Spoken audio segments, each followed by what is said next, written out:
Welcome back to Art Moves. So for today's episode, I had the pleasure of talking with Raquel Meyers from Spain, who is a current resident artist at PlatteForum. I'm really grateful that I had the chance to talk with her about the concepts behind her upcoming exhibition, Concrete Redundancy. The show opens on Friday, July 9th at PlatteForum in Denver, Colorado, and I highly recommend you check it out. You can find more info on PlatteForum's website, and the link is in the description below. So after talking with Raquel, I found myself visualizing what a layer of techno rubble and future fossils might look like, embedded in the Earth's crust as a trademark of the Anthropocene age. Raquel uses vintage technologies such as the Commodore 64, old TVs and teletext, typewriters and fax machines as creative mediums for animation and multimedia installation to pose questions about our unhealthy relationship patterns with technology. So I hope you enjoy this conversation.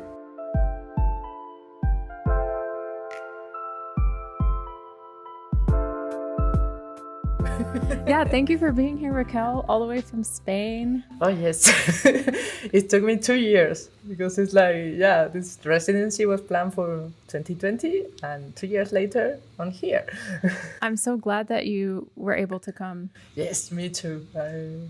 That was something that I really want to do it. So I was very happy that they keep the residency and we finally managed to make it happen. And I feel super spoiled and very happy to be here. Yay! I wanted to say that one of the first pieces that I ever saw of your work was, I think I was downtown and there was a projection on the clock tower building, and it was your black and white piece called Inattention. And I remember like these striking images that kind of zoom in and out of like people on cell phones and people texting. And then there was this sense of like ennui and boredom and like just modern technology, like problems. It came through just I was really intrigued when I saw the piece. And then it also had this kind of like 8-bit aesthetic, which also was really intriguing. And then maybe a year or two later, I don't remember how much time had gone by, I learned more about your work because you applied to the PlatteForum residency, and I was just really fascinated. And then also you had worked with Denver Digerati, I think through Supernova, is that right? Yeah, they contacted me because I didn't know about the festival. So sadly, I have this video I did in 2015 with a UK musician, Thifax, as a crew. And I think it was the next year. So they contacted me like, we have a festival. We have a festival, please apply. And I applied and I got a second prize. And I was like super happy. Wow. And the next year they invited me to be jury. Nice. So I got the opportunity to see the LED screen and the projection. And for me it was like, wow, just, because you work in a very small screen and computer, so suddenly like seeing outside in this huge format, it was like, I was really impressed. Yeah. I'm super happy. I wanted to read the excerpt from Inattention just because I feel like it's a good entry point into like the kind of concepts and things that are behind the work that you do. And then we'll go maybe a little deeper into that stuff. But I just really love this piece that you wrote. So I'm just going to read it really quick for everyone. The future doesn't need us. Reason and life submit to the ferocity of financial mathematics, algorithms, and technology. What awaits us is a techno-medieval version where all stored knowledge will be reduced to premium access or simply disappear, leaving the cloud in ruins for us. The internet is destined to collapse, but its legacy will become an aestheticized version for contemplation, a full-blown ruinwort. Humans will be reduced rather than to relics to techno-rubble. It will cost us a lot not to end up as the Anthropocene's debris, but we can still resist. Yeah, that was kind of epic. I love it. So actually, roomware is like this. My German is very bad, but it's a German word. And it's related to the fascist architecture, because it's like room where they thought that they have that we will build these monumental buildings that they will ruin, that will leave a beautiful ruin behind us. So brutalism, in a way, because brutalism depends on the country you come from. It's like, for example, the UK, UK or the States is like post-civil architecture, but in Spain is like fascist architecture because it was appear in the time that we have the dictatorship. So actually, the architects and the buildings are kind of really. So we have a different connection to. I have a different connection to the brutalism. That is kind of also like what it fascinates me because in a way, I I read this article of like before Berardi that he was like kind of like comparing yeah, technology and the internet to this kind of like techno-Nazi state, like just like yeah, kind of like a fascist technological state. So in attention, kind of like I mean, it was an animation built for a residency in 2020, and it was finished in lockdown in Angoulême. So I was supposed to be there for 3 weeks, and I was there for 3 months with no internet connection. So I only have my computer, a hard drive, and a bunch of comic books I got from the library in Angoulême. But I didn't have like internet access, so only roaming. So I got like message and some stuff, but I couldn't do Zoom or anything. So meanwhile, everyone was like, you know, like streaming, watching series, like doing Zumba or like whatever. I was just offline for 3 months. Wow. So I just have my computer, my hard drive, and that was it for 3 months. And I didn't saw any humans, just the lady from the supermarket. And people have to call me on the phone, so they were like telling me what they were doing. And basically they were bored. Yep. So Inattention in a way was created the year before for the Ars Electronica. So because we were invited, like me and other artists, to make like a six teletext pages about this idea of like, because Ars Electronica was like getting 40 years, so like the middle age crisis in the technology. And for me, it was this concept of like inattention, like we see things, but we don't care really. So it's like, you know, when we accept the privacy of like any app, so we just like, yeah, right, okay, agree, and that's it. So things pass through us with technology, and we kind of really don't pay any attention. So it kind of evolved through lockdown and ended in a really That makes sense. epic piece. Yeah, I really liked that piece because it was so poignant and like really on point with everything that we were going through at the time. But I wanted to see if you could talk a little bit about, if you could just talk a little bit about your origins as an artist and like how you got started doing what you do. So I think everything started in high school. So I got lucky that when I was in bachelorate, the second year of the high school, we got an artist that came to teach at analog photography. So we have like a dark room for 2 years. We have like all these crazy, he just saw all these crazy techniques, and he just appeared the first day, and he showed us the work of Cindy Sherman, Gillian George, and John Foncuberta. And for me, that was something that just exploded. I didn't know what it was, but suddenly I don't know this, but I just wanna learn and go. So I started like with analog photography, like darkroom, like in the 90s, mid-90s, because I'm born in 1977.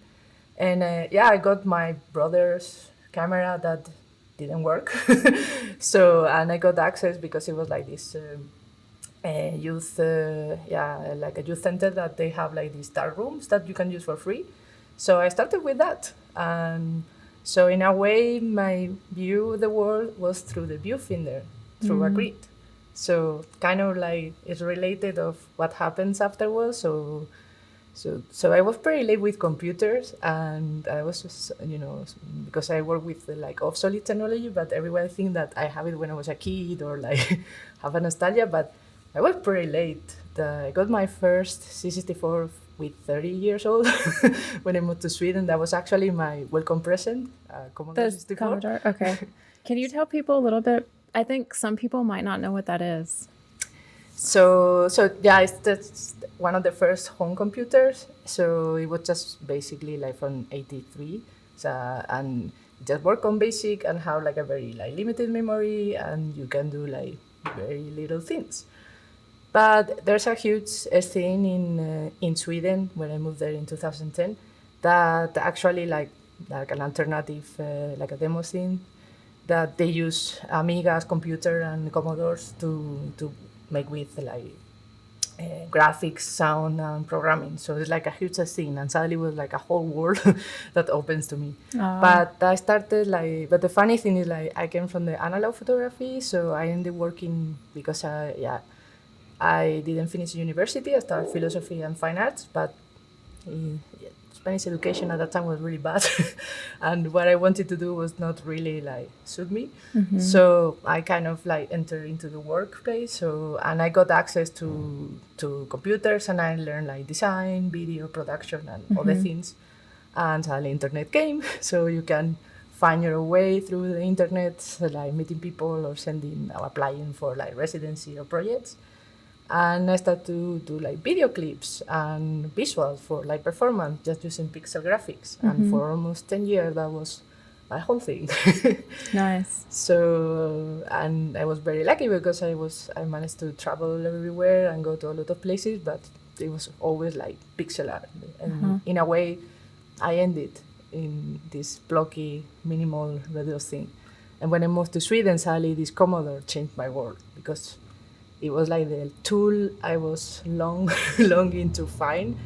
And it just changed the way I saw things or the way I work, because it just like the limitation became possibilities, but it have to, it's the thing with all technology that you have to, it's a dialogue. It's like, it's not instant. You have to learn the language, you have to practice, it takes time. It was very frustrating. So it took me almost like a year to be able to do something with it. But this challenge of like how something that is old and supposed not to work suddenly like open your whole world, it was kind of like fascinating me how technology can challenge you, and it doesn't matter how old it is. I love that you talk about the way that you use the Commodore 64 and how you kind of use it as a canvas, and what you just said about how it's like a conversation with the technology. And so that's your main tool then, basically.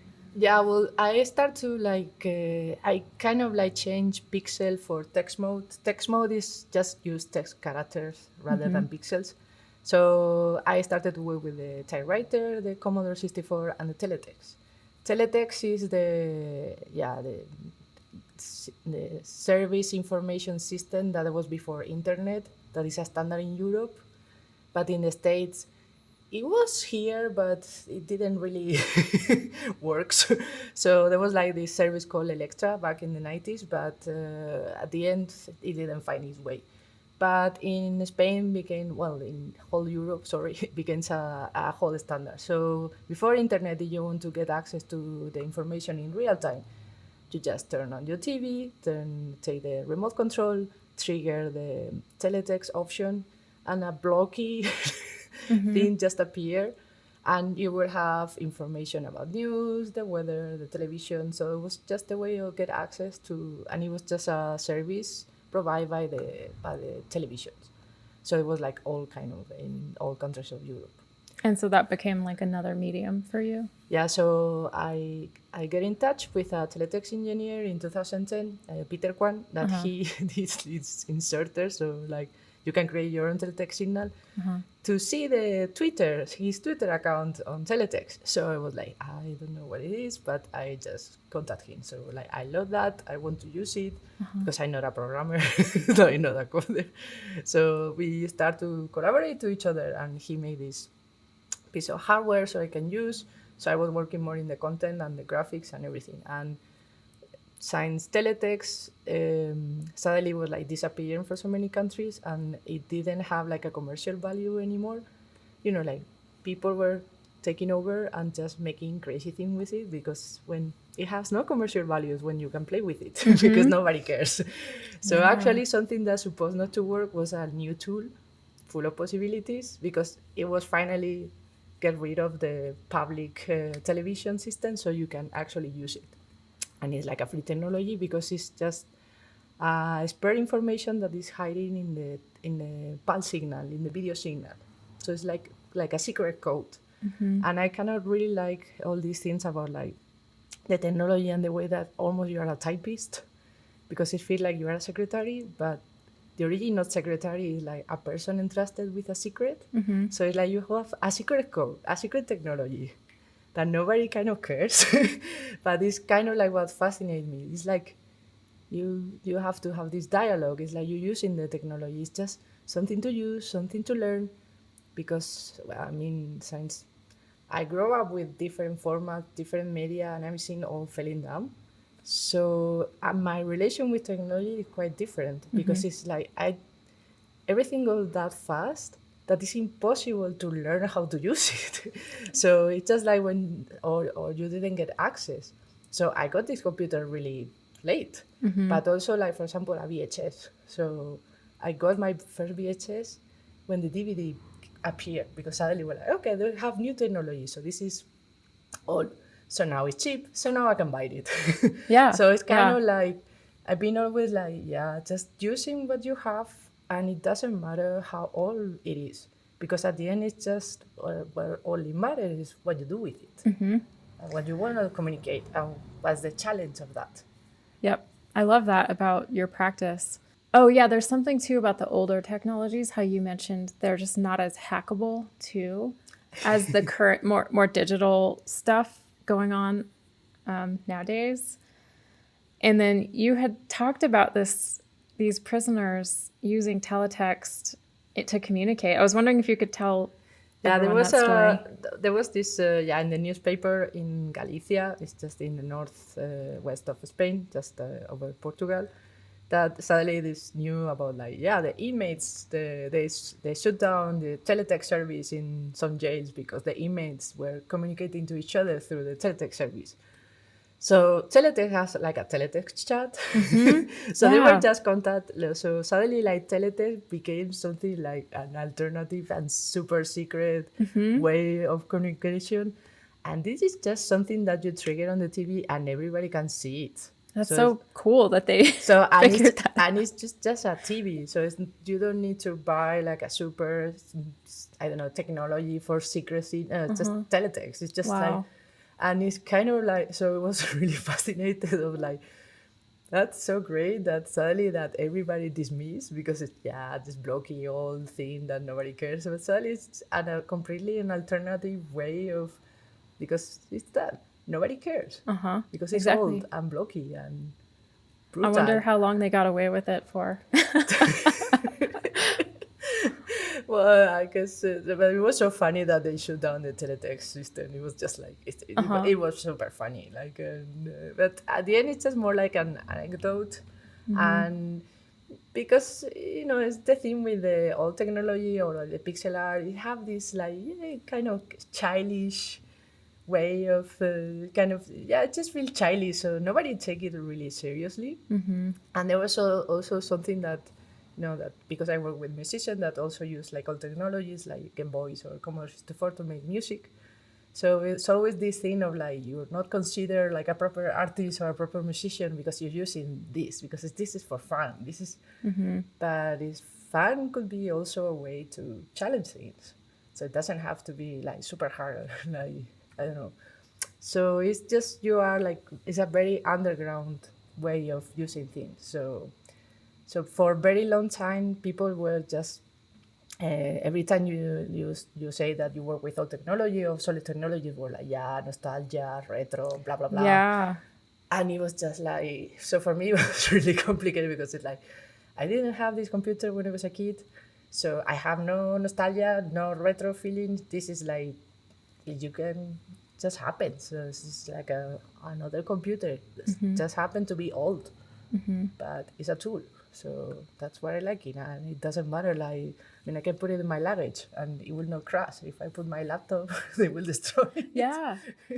Yeah, there's some benefits to older technology, but also there's a lot of challenges, I imagine, too, because it's so hard to find, and then to find the right technology that works in conjunction with it is probably also hard, and software and stuff like that. that's the problem with like when you use, there's a market for like nostalgia and retro. Yeah.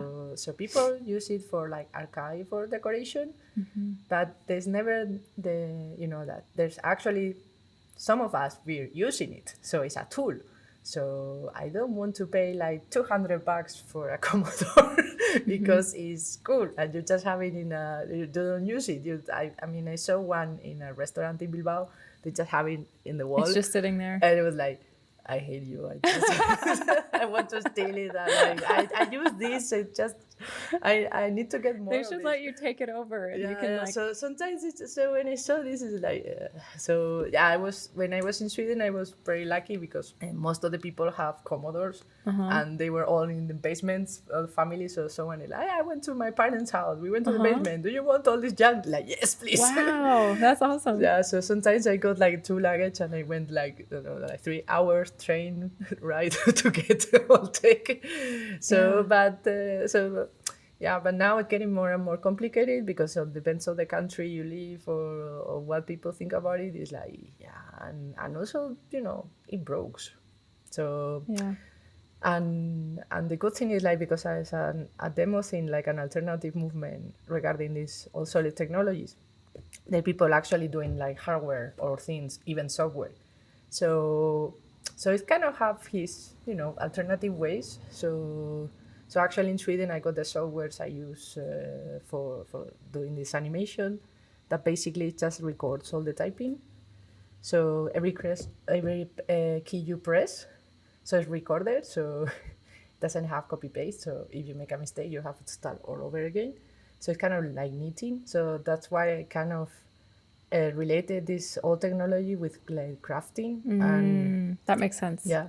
And it was also like this, in the 90s, there was like this, like a manifesto, like the digital artisan, that is kind of like a hacker related. So the way of you use technology, but you need to be crafty. And it's like so it needs some skill. So it needs a work, and it's not something that is just, I press a button and everything happens. That is kind of like we're aiming to, because, to the tablets, to the cell phones, that everything is an app and you just buy it through. Everything's an app, and then when you take a picture of yourself and you press the button, then you look instantly better and there's no blemishes. And you have a filter and everything is there, and you don't have to do anything. And actually, like, if you have to want to do something else, it's like a very trouble because nothing works. So you have to find alternatives in a way and using other kind of technologies, because it's just everything is going like you will have no control, and you will just, they just want your credit card and your finger to sweep, and yes. It makes me think about the term you coined, techno rebel. Yes. I love that so much. Because at the end, it's just like, I mean, there's also this thing about like the future. I mean, all this discussion about the Anthropocene and like the climatic ways that we are just, our trash is gonna become technological.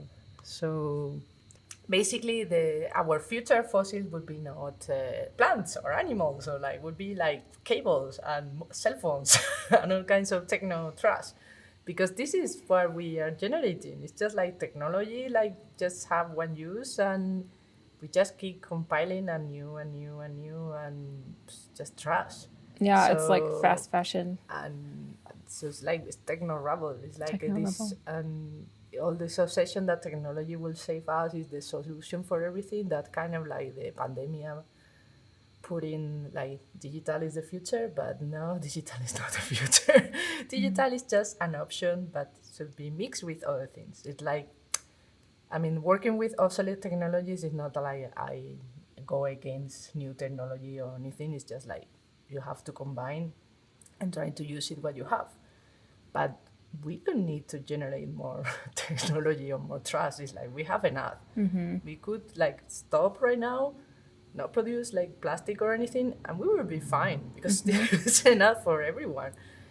But at the end, everything is about like economy and money, and it's like we need to generate the necessity of like, you cannot do things because you don't have the super new cell phone thing that takes amazing pictures, or you don't have the software to do that or that.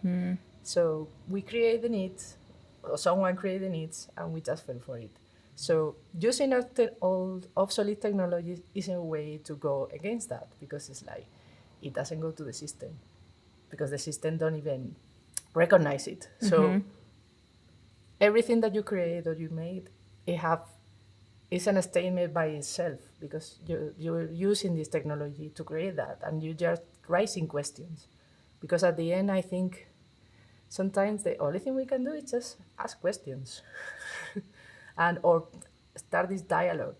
So in a way, this exhibition is not so much about like creating content, but raising the questions that we still not answer.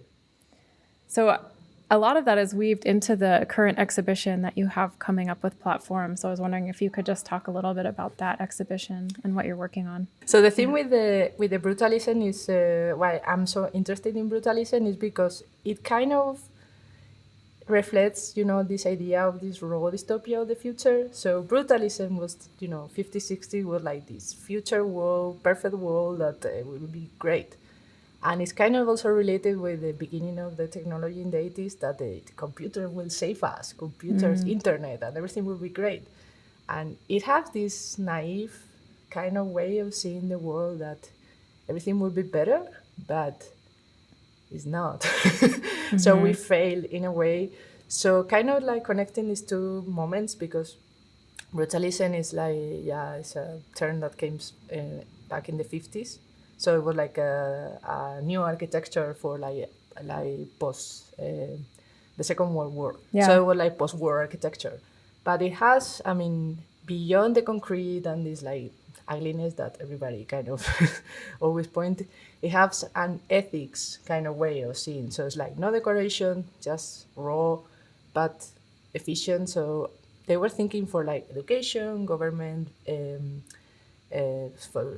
for living. So it have like a purpose. So it will be like this future, like this raw dystopia of the future that, in pandemia most of the people watch on Netflix. So it's always used like brutalism, because it's kind of like the perfect scenario for that. And in a way, like the beginning of like technology with this old computer from the 84 was also like that, very blocky, very minimal, very raw, like direct, because there's no space, there's no, so you have your limitation and that's it. So it's up to you, you have to learn the code, you have to go. So I always connect these two things, because it kind of like remind me or like create this whole thing. And Denver has like a lot of brutalist architecture. And it's funny because they're tearing them down, like Denver 7. Yeah. Because it's also something that, I read about Secondary Plaza, but sadly, like Denver 7 just happening. Like, so in the exhibition was also like this concrete redundancy that is kind of like we are creating regarding technology, ourselves, society. And we thought like pre-pandemia or like during pandemia, we're going to be better and we're going to change the world. And we just even worse. So it just feels like the 50s, when the beginning of like the brutalism movement, and even with the first technology in the 80s or late 70s, this idea, there was hope. Like the future was something great to be imagined. But now future is kind of like extension from the past. So I kind of like the idea of like how these two things are contradictory, and it's kind of like the name of the exhibition, concrete redundancy, that is kind of play with the same thing. So you also, I know, had kind of like went around Denver and found some brutalist buildings that are also kind of like showing in the exhibition as well. Can you talk a little bit about that part? Yeah, so I want to make a map. A map, okay. So first it was like, okay, let's just walk around, because I knew some buildings like when I was here in 2017, I went to the Denver Museum, so I saw the Geoponte. Yeah. So I was really fascinated by the castle. So like, and I noticed there was a lot of brutalism, and in a way, this project was like. So that's because I all been connecting like brutalism with the way I work. But sadly, we're like, okay, I want to figure out this. So I want to make a map, and I just went downtown, because mainly downtown is like full of this brutalist architecture. But it's funny because now it's just like I don't know, just like an empty place that is just full of working people and homeless people. So it's like a not very, it's just, and they just turned it down. So it's like all this, yeah, dystopia that 80s will be great. It's just gone. So it's a part of the city that is also a memory of the city that is disappearing. So kind of Denver 7 is like, Yeah, it's an old news station. and it's just gonna be gone because they're gonna build houses and for the Fancy condos fancy condos for and people, yeah. that have a lot of money, but not for the people who lives here. And it was funny because when I went through all the documentation about the refusal of the historical, because they want to make it like a historical building, but it didn't work. They use a picture of the Denver 7 full of homeless people. So it was just like, yeah, I mean, you can just change, with an image, you can just change whatever you want. The way people view it, yeah. And so, in a funny thing, is like, so at the end, this project became, because I thought it was interesting that the residency, like, I'm going to be in Denver for 2 months. I want to know the space, I want to know the place, I want to know the people, what's happening, and when it's disappearing, because basically it's not only Denver, it's everywhere. So people, memories are trash in the roadside. The historical of what makes cities different, they are like being teared down. So, so because at the end it's just like every city in the world is just being the same. So these condos that they're just building behind me, just everywhere, because it's so funny because it's just the same architecture that are like building in Bilbao and some other places. So we're making like photocopies of everything, and it's just like it's not cities for the citizens, it's just city for the money, and like yeah, they're not nice. So they just want to kick you out. Like, Yep. Yeah, I mean, our system revolves around money. Unfortunately, it doesn't revolve around human values. I was going to say, you also have another section that is really fascinating that I got to see today. I got a sneak peek. Is this idea of future fossils. Can you talk a little bit about what you've gathered? that was actually the idea of technofossil is from an artist that I Okay. saw an article about the Anthropocene, and so, but yeah, I'm very bad with the names, but I can give you later. So he just, I mean, he fake, so it's like he made this fossil rock with cell phones, but I was suddenly fascinated with that because it's like, this is going to be the future. Yeah. And also my father is a mine engineer, so I grew up surrounded by rocks.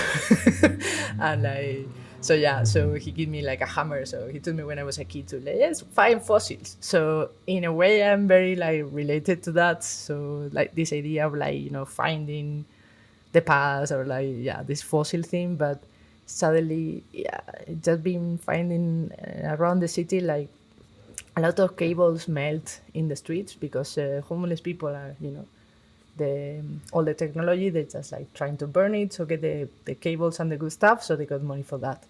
So I'm seeing like a lot of places just like with techno rubble just melt in Yeah. the floor.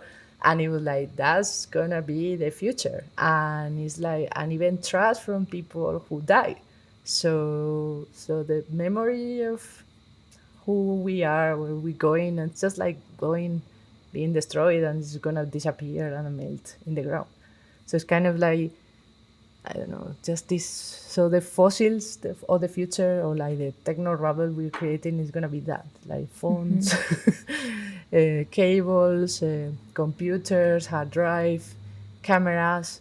So I've been, for the past year, I've been collecting, like, just by chance, not making really any effort. That's the scary thing, that you don't have to make any effort. You find it. It's just Yeah. there. It's one thing to like know that, and to just kind of realize that like all the stuff you throw away in the trash is going to end up that way, but it's a whole other thing to like walk into a gallery and like see it in front of you, to like see the stuff. It just affects you differently. It hits you differently, Yeah, because you take it out of context. Uh-huh. So because there's a term that actually when we start this conversation, and inattention came from a concept from a sociologist called civil inattention, for Erwin Goffman, that is basically like things pass through you, but you don't see them. It's like you just put like a, I don't know, something that is like, yeah, I see you, but you are not there. And it's kind of like what happened because we normalize. The thing is like we normalize things we're supposed not to, and this is one of them. Yep. So when suddenly you take it out of context and like exhibit, like Yeah. it's like it, you know, and I try to do it like it would be like a flea market. So you have a blanket and you have like everything there. So it's kind of like so in the same way, but suddenly like clean, organize, collect.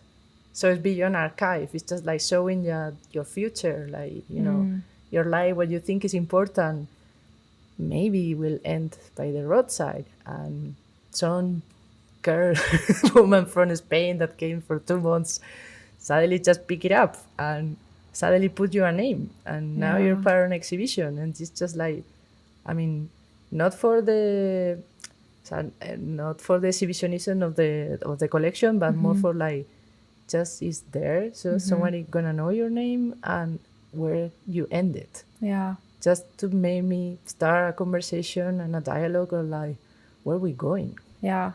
That's really fascinating. And there's also, I remember when I was looking through some of the stuff, there's like some mining name tags or something too, which kind of ties back to your history with your father, Yeah, which I I mean, think is interesting. it's funny because it's like, for everything is just kind of connect. So, for example, like the analog photography that I didn't, I mean, I didn't do anything for almost 20 years, but this, I don't know, maybe last 6 months or 1 year, I got in a workshop in Bilbao. So suddenly we're like, okay, let's remember everything. And suddenly here I got contact with Shana or Sharifa, like artist that works with the analog and the archive. And suddenly like I got films, and suddenly just everything happened. So that sometimes it's like, okay, maybe, you know, it's like I'm not making any effort, just like happening. So it's like I'm following the right road in a way. Yeah. Because this project was kind of like, I mean, it was something that I started to work on that in 2020, but it's been like 2 years of interlude. So it has a purpose before pandemic. And so now it has another one. And in a way, it was a transition from the things I've been doing for the almost 20 years. And this is kind of the transition, because maybe I'm not using so much the animation or the things that mostly people know me for. But in a way, I'm just like trying not to generate so much content, but getting questions, because I think it's the time of, I know, we need to stop and we need to rethink, and maybe, you know, just show it like that, like Yeah. maybe it's just that. So you don't need to do more. So just put the name, collect, save, and, you know, let's make some questions and make a dialogue. What kind of questions or like ideas are you hoping that people walk away with? And I know you don't want to like Spoil.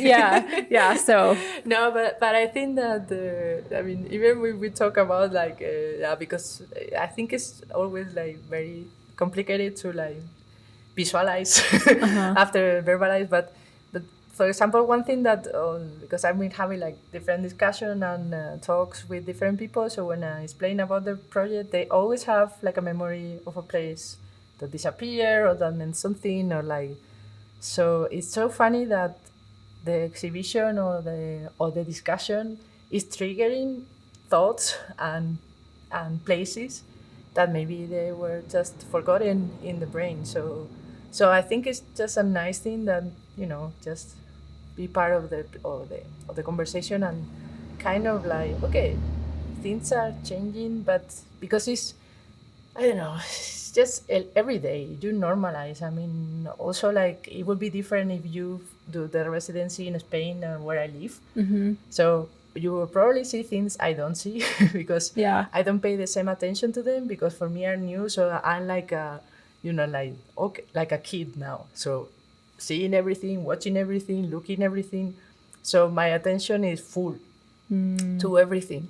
So in a way that gives me the advantage for that.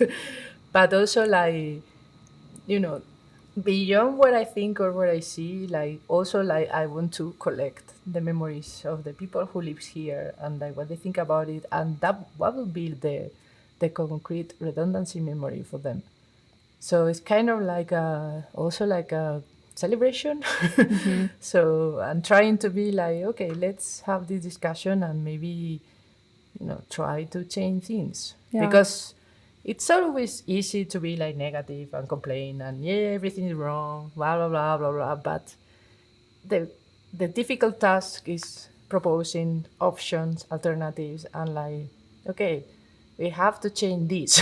Yeah. So, and sometimes it's not about you. So maybe you can be, aside and just put something else put the attention in something else. So I'm trying also that the exhibition doesn't have the attention on me. So it have the attention of like what means concrete redundancy. Mm-hmm. And that's where really like we are generating these things like unnecessary, which is gonna disappear. That's kind of Well, why all this the introductory text you read is all about.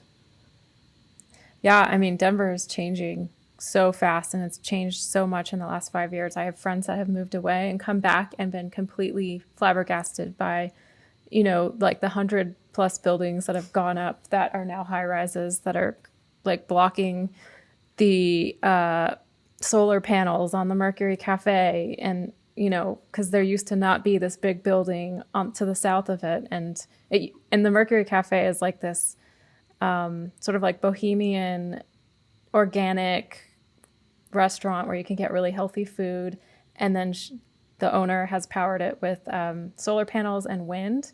But then all of the buildings started popping up around her. And now I think that big building is blocking the solar panels now. And there's less wind even too because of all the buildings just popping up. And so that was another memory you just triggered for me as I was thinking about all of the things that are changing in Denver. And then little things like your favorite little mom and pop shop sort of just disappearing and things like that. So I'm sure a lot of people coming to the show, it might trigger those kinds of memories for them and experiences because they're very current. It's thing that's happening now. Because I think at the end, cities, I mean, cities should be for the citizens. So you will have a place to sit down and rest or drink water or have a shade. Mm-hmm. But they're not. They're just designed especially to like throw you away. So you just get in, you do your work, you get into this high rise and you go far away with your car and go shopping far away or just, so it's like there's no care. Mm-hmm. So the cities, and it's also like shaping the character of the citizen because it just changed everything that surrounded you. Mm-hmm. It's not the same someone that lives close to nature Mm-hmm. that someone just lives surrounded by concrete. Mm-hmm. So your view of things change. So that's also like because I was surrounded by concrete and it kind of like it's changed your imaginary and the way you see things. For me, nature was actually something like exotic because I came from the southeast, from a small town. So it's like really like semi-desertic. So there's, I mean, green and nature is, there is, but yeah, it's more like a semi-desert thing. So concrete, yellow, it just shapes your imaginary and the way you see things. So I always got fascinated by these concrete, huge buildings. Like you have to kind of like put your head down, like really to look at the high rise. And it's, I don't know, I just grow with like all these dystopia books and everything. So it was like your imaginary was shaped from that. Yeah, that's a good point. So, but now it's just like a Netflix series that went well, that didn't end well. So it was so funny because during the lockdown was this like this someone that have I don't know, they were doing a demonstration or someone this is a bad episode of like Black Mirror, like I don't like this. So suddenly reality is just a bad dystopian series thing. So Yep. and it's like we twisted everything and like shaping to technology. And yeah, because I was thinking during the lockdown, like if people we didn't have like internet, they would got crazy. because they were just like, everything was internet.